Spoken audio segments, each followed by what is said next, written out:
ಬೈಕಿನಲ್ಲಿ wheeling ಮಾಡಲು ಹೋಗಿ ಇಬ್ಬರು ದಾರುಣವಾಗಿ ಮೃತಪಟ್ಟಿರುವ ಘಟನೆ ಇಂದು ನಡೆದಿದೆ. ವಿಜಯಪುರ ನಿವಾಸಿಗಳಾದ 19 ವರ್ಷದ ಮನೋಜ್ ಮತ್ತು 19 ವರ್ಷದ ಹರ್ಬಾಜ್ ಮೃತ ಯುವಕರಾಗಿದ್ದು, ಬೈಪಾಸ್ ರಸ್ತೆಯಲ್ಲಿ ಇಂದು ಬೆಳಿಗ್ಗೆ ಮಳೆ ನಡುವೆಯೇ ವೀಲಿಂಗ್ ಮಾಡಿಕೊಂಡು ಹೋಗುತ್ತಿದ್ದಾಗ ಕ್ಯಾಂಟರ್ಗೆ ಡಿಕ್ಕಿ ಹೊಡೆದಿದ್ದು ತೀವ್ರ ರಕ್ತಸ್ರಾವವಾಗಿ ಸ್ಥಳದಲ್ಲಿಯೇ ಮೃತಪಟ್ಟಿದ್ದಾರೆ.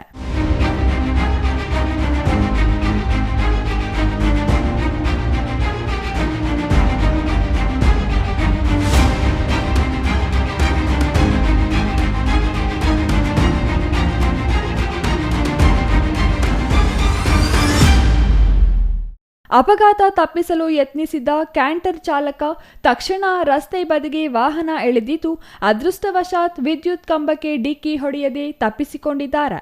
ಸ್ಥಳಕ್ಕೆ ಪೊಲೀಸರು ಭೇಟಿ ನೀಡಿ ಪರಿಶೀಲನೆ ನಡೆಸಿದ್ದು, ಮೃತದೇಹಗಳನ್ನು ದೇವನಹಳ್ಳಿಯ ಆಕಾಶ್ ಆಸ್ಪತ್ರೆಗೆ ಮರಣೋತ್ತರ ಪರೀಕ್ಷೆಗಾಗಿ ಸಾಗಿಸಲಾಗಿದೆ. ವಿಜಯಪುರ ಸುತ್ತಮುತ್ತ ಜನಸಂದಣಿ ಹೆಚ್ಚಾಗಿರುವ ರಸ್ತೆಗಳು ಹಾಗೂ ಬೈಪಾಸ್ ರಸ್ತೆಯಲ್ಲಿ ದಿನನಿತ್ಯ ವೀಲಿಂಗ್ ಮಾಡುವವರ ಸಂಖ್ಯೆ ಹೆಚ್ಚಾಗುತ್ತಿದೆ.